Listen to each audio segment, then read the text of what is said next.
नमस्कार friends, welcome to my channel Lakshmi beauty and health tips. जी हाँ फ्रेंड्स, आज हम अपने इस वीडियो में बात करेंगे आप सभी लोगों से एक बीमारी के ऊपर। जी हाँ, और इस बीमारी का क्या नाम है? इस बीमारी का नाम है इस्नोफिलिया। अब आप सोच रहे होंगे, आपने में से कई लोगों ने इसका नाम पहले कभी सुना भी नहीं होगा। जी हाँ, मैंने भी नहीं सुन रखा था।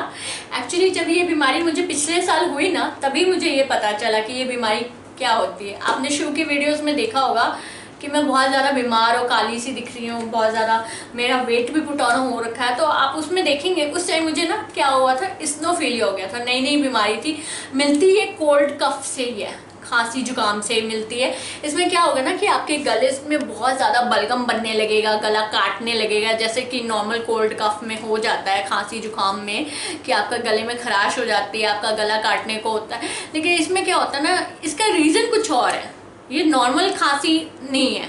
ये नॉर्मल खांसी जो होती है उसमें खराश होता है, आप कोई भी एंटीबायोटिक, पैरासीटामोल, सिट्राजिन और साथ में एक सूजन की गोली लेते हो, काम खत्म होता है।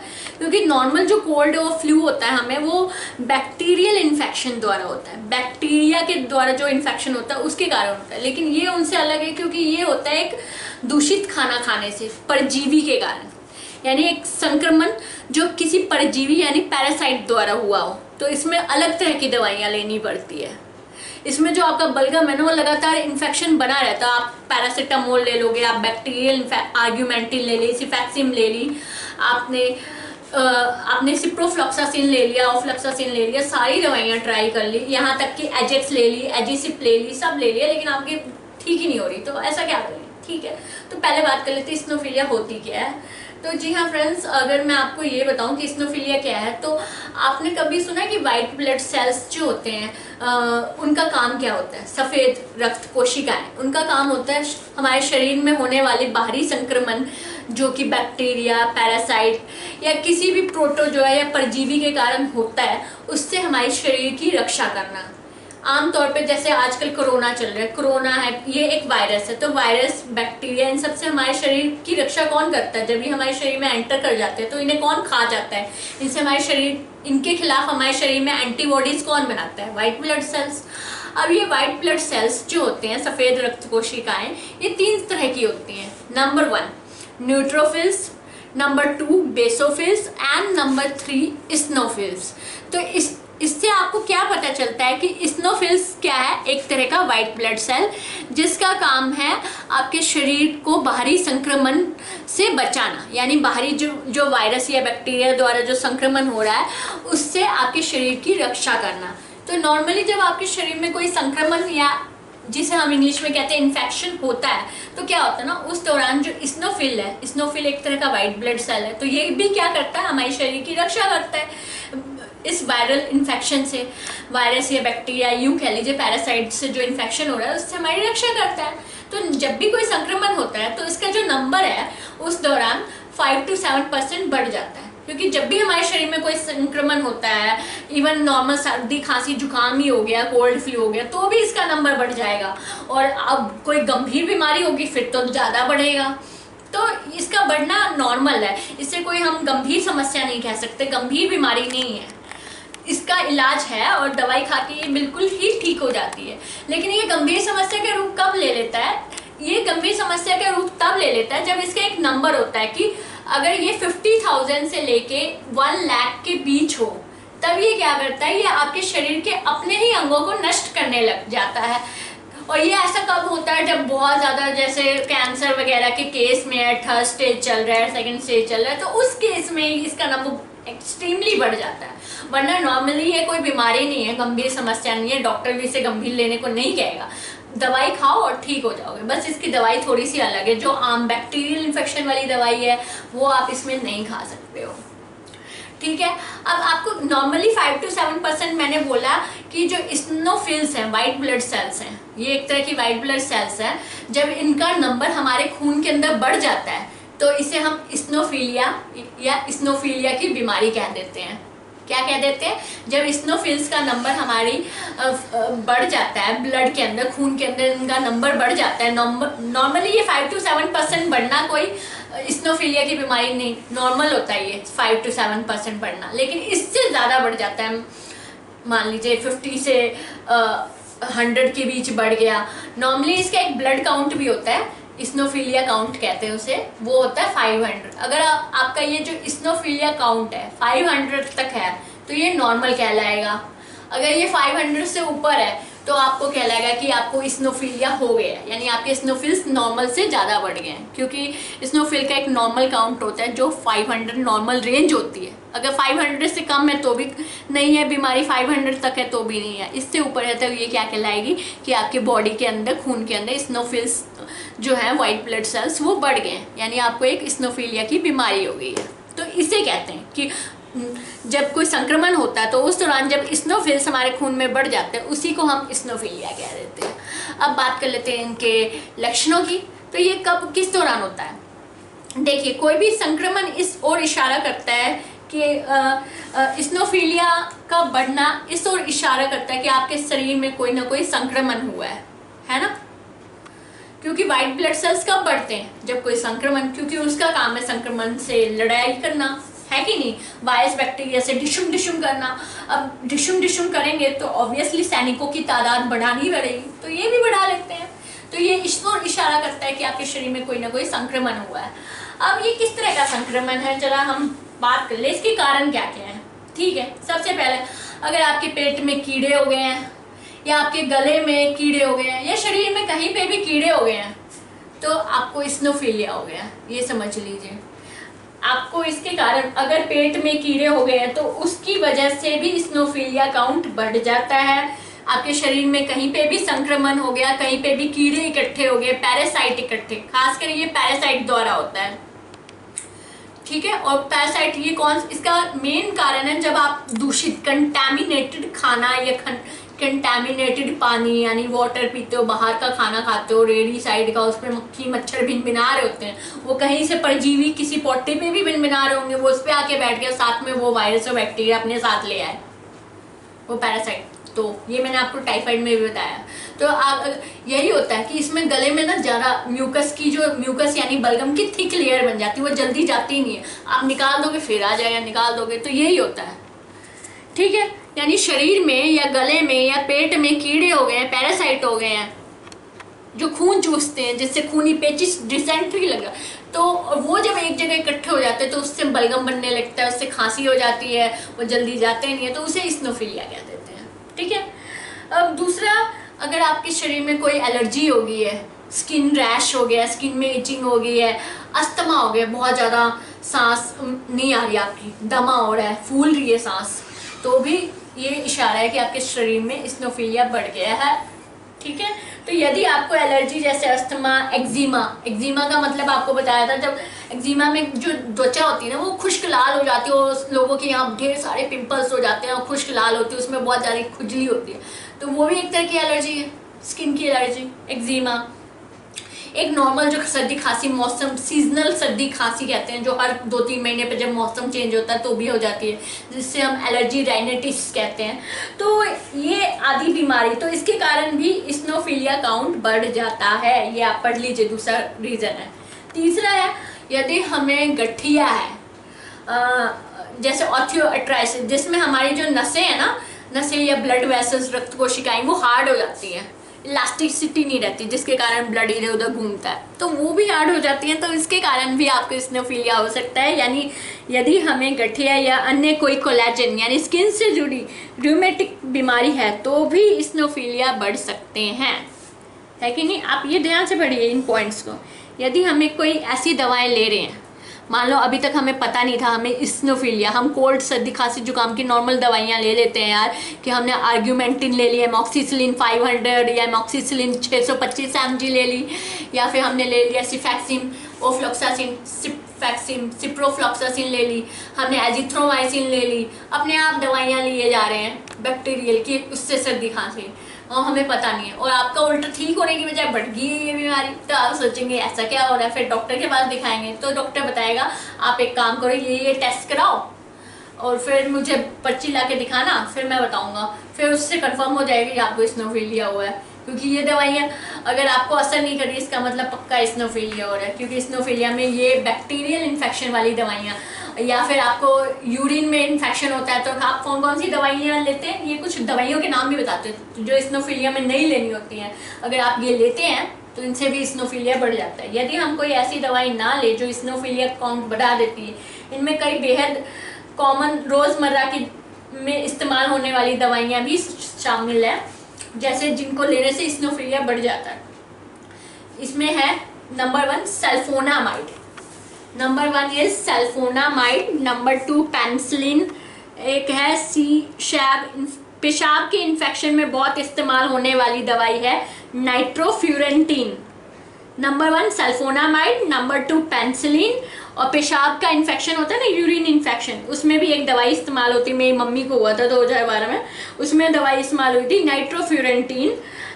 और नॉर्मली बैक्टीरियल इन्फेक्शन के लिए, गले की इन्फेक्शन, गला खराब हो जो दवाई लिखी जाती है सिप्रोफ्लॉक्सासिन या सिफैक्सिम या एस्प्रिन ग्रुप की दवाई, ये दवाई लेने से आपका क्या होगा, इस्नोफिलिया बढ़ जाएगा, क्योंकि ये दवाई इस्नोफिलिया पैरासाइट द्वारा होता है ना कि बैक्टीरिया द्वारा। हालांकि इन दवाइयों का असर बैक्टीरिया को भी खत्म करने के लिए होता है थोड़े बहुत, लेकिन मेनली ये पैरासाइट को खत्म करने के लिए काम आती है। तो इसलिए तो इन चारों स्थितियों में इस्नोफिलिया के लिए अलग से किसी दवा लेने की आवश्यकता नहीं होती है। यहाँ इस्नोफिलिया किसी अन्य बुनियादी कारण से पैदा हुआ है, ये जानने की कोशिश करनी चाहिए। वो बुनियादी कारण क्या है, इसे हमें समझना होगा और इसके इलाज की जरूरत होगी। अस्थमा है तो उसका इलाज लें, कोई दवा ले रहे हैं तो जब भी उसे बंद करेंगे वो इस्नोफिलिया अपने आप बंद हो जाएगा, है कि नहीं। तो इसमें इस्नोफिलिया के लिए अलग से कोई दवाई लेने की जरूरत ही नहीं है।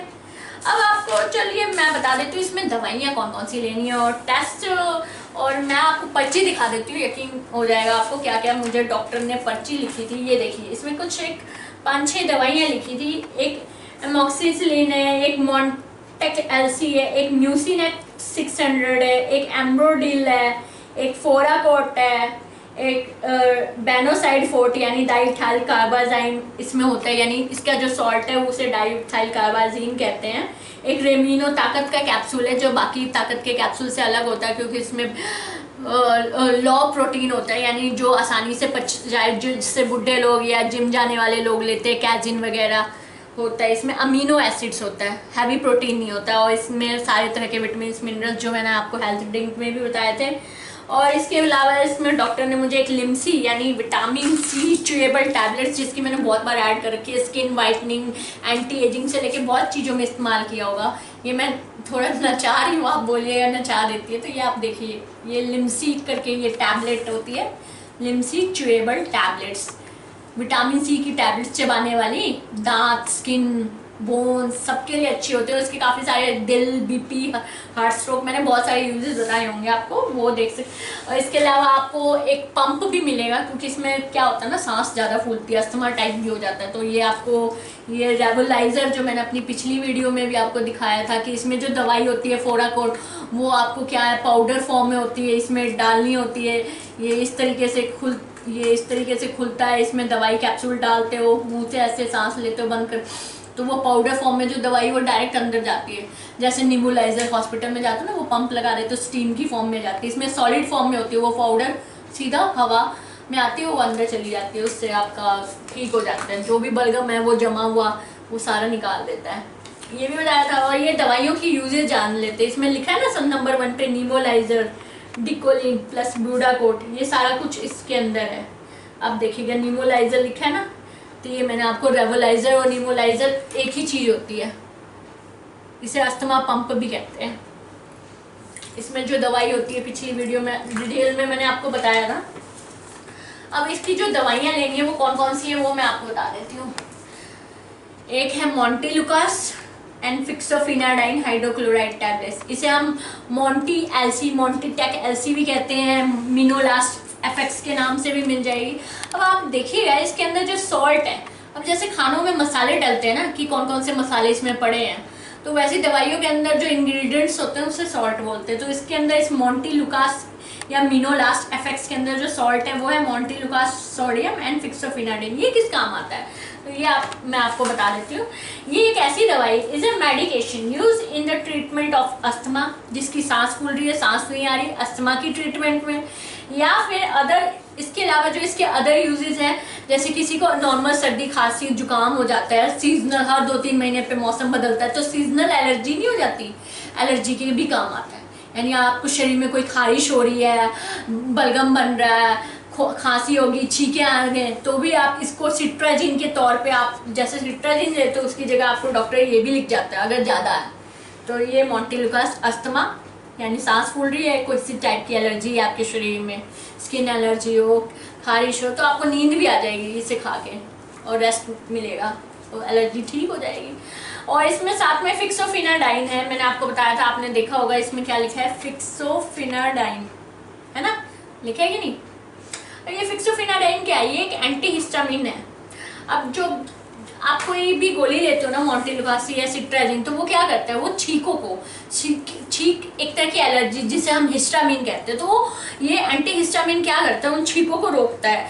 खासकर जो सीजनल एलर्जी होती है ना, सीजनल यानी जब मौसम के बदलाव के कारण, जैसे सर्दी से गर्मी आई, बसंत पंचमी से ऑटम आ गया, ठीक है, पतझड़ आ गया, तो उस दौरान क्या होता है ना, मौसम में चेंज आने के कारण आपको सर्दी खांसी लग जाता है, और हम कहते हैं वायरल चल रहा है इस टाइम, मौसम चेंज होने के कारण आपको सर्दी खांसी कोल्ड फ्लू नॉर्मल है, तो उसमें ये फिक्सोफिनाडाइन सॉल्ट ये दवाई दी जाती है, मोंटेलुकास एंड फिक्सोफिनाडाइन।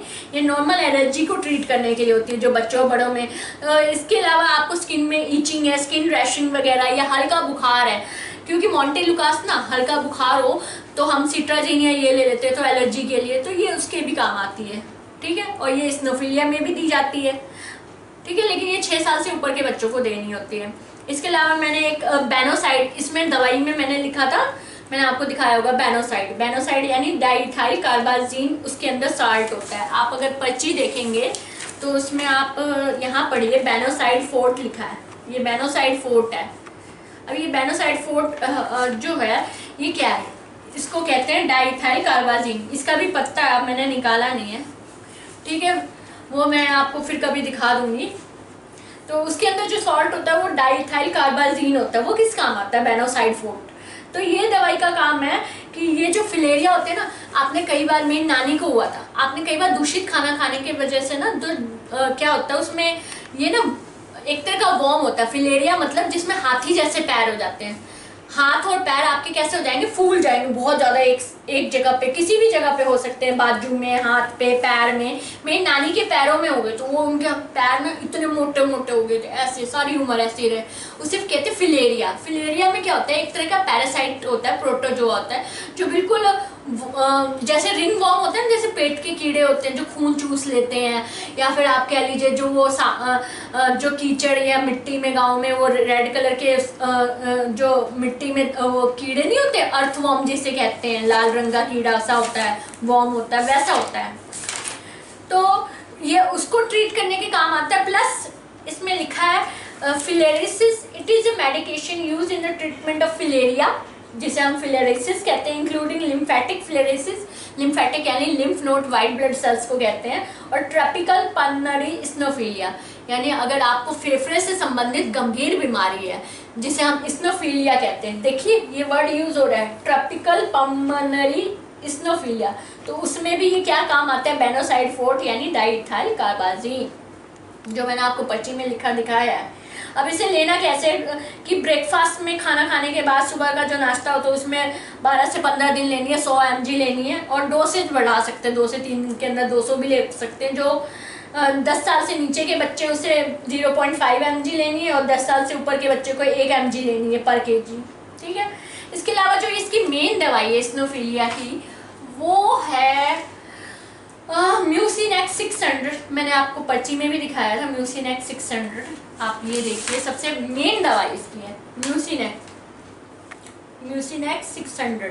अब ये किस काम आती है, जी हाँ फ्रेंड्स, म्यूसिनेक्स 600 के अंदर जो सॉल्ट होता है ना, मेन सॉल्ट पे मैं बड़ा ध्यान देती हूँ, वो है एसिटाइलसिस्टीन। आप ये देख लीजिए, इसके अंदर जो सॉल्ट है वो लिखा है एसिटाइलसिस्टीन 600 mg। ये सॉल्ट मतलब यही दवाई है, क्या करती है, ये फेफड़े से संबंधित जो गंभीर बीमारी है, जो बलगम जम गया आपके अंदर, जिसे हम म्यूकस कहते हैं, वो ज़्यादा जम गया, उसको धीरे धीरे वहाँ से हटाना, उसकी पकड़ को ढीला करना, कि वो जो पकड़ बना के बैठी है ना, और जिसने आपके होल्स को एयर सैक्स को बंद कर रखा है, जो हवा आर पार नहीं हो पा रही है, आपकी सांस घूम रही है, तो उसको धीरे धीरे हल्का करेगी, लूज करेगी, वो वहां से हटा देगी। इसको आपको क्या करना है, आपको ऐसी सी गोली मिलेगी, ये देखिए, ये इस तरीके का, इसके अंदर ऐसी गोली मिलेगी, ध्यान से देखिएगा, ऐसी गोली मिलेगी, ठीक है। और लेने का तरीका मैं आपको बता देती हूँ। ये ऐसे खोला, इसे लिया, ऐसी बड़ी सी गोली दिख रही, ये आप निगल नहीं सकते पानी के साथ, इसको लेने का अलग ही तरीका है। इसको आपको करना है कि इसमें पानी में डाल देना है, और अब आप देखिए इसमें झाग बनेगा, ये ऊपर की ओर, जैसे ज्वालामुखी होता है ना, ज्वालामुखी, वो ऊपर की ओर आने स्टार्ट हो जाएगा। हो रहा है कि नहीं, दिखा आपको फ्रेंड्स कि कैसे इसमें झाग बन रहा है। ये देखिए, ये ऊपर की ओर आना स्टार्ट हो रहा है, फिर धीरे धीरे जैसे जैसे छोटा हो जाएगा ये ऊपर तैरने लग जाएगा, सतह पे आ जाएगा। और हमें इसको आधे घंटे के लिए छोड़ देना है, जब तक ये अच्छी तरह से घुल जाएगा, इसके अंदर घूम जाएगा। जैसे कोको कोला कोल्ड ड्रिंक में होता है ना, ऐसे नमक डालो और झाग सा बन जाता है। इसे हम साइंस की लैंग्वेज में एफरवेसेंट कहते हैं। एफरवेसेंट का मतलब कि जिस चीज को पानी में डालती ऊपर से झाग बन के निकले, एकदम से ज्वालामुखी की तरह ऊपर आ जाए, उसे कहते हैं एफरवेसेंट, ठीक है। तो ये किस कारण से हो रहा है, इस दवाई में मौजूद, अब हम इसे साइड कर देते हैं, ये देखिए, अब हम इसे साइड कर देते हैं। ये सारा कुछ हो रहा है इसके अंदर मौजूद इस दवाई के कारण, एसिटाइलसिस्टीन, जिसको हम म्यूसिनेक्ट 600 के नाम से भी जानते हैं। अब इसमें ऐसा क्या है, एसिटाइलसिस्टीन किस काम आता है, तो मैं आपको इसके बारे में, मैंने सारा कुछ लिखा है। मैं